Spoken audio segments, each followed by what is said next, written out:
We use it every day, and we learned in a previous video what to look for in a soap to meet the needs of our specific skin type. But have you ever wondered how your favorite bar of soap is made?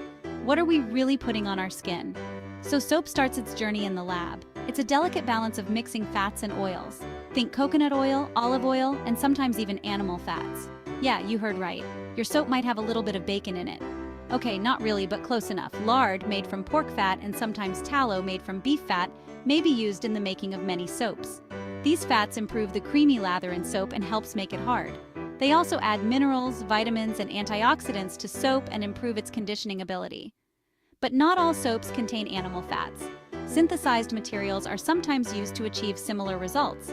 Next up, we add lye, either sodium hydroxide or potassium hydroxide. Now don't freak out, lye is super important in soap making. Lye can burn your skin off if not mixed carefully. But when mixed properly, it's totally safe and makes our soap, well, soap. This concoction is mixed together in a process called saponification. Sounds fancy, right? It's just a big word for turning fats into soap and glycerin. Glycerin is what keeps your skin soft and moisturized. So thank you, saponification. Once everything is nicely blended, we add colors and scents. This is where soap making gets to be like an art class. You can add anything from lavender to lemon, tea tree oils, and all the things that you like in your soap. And colors? The sky's the limit.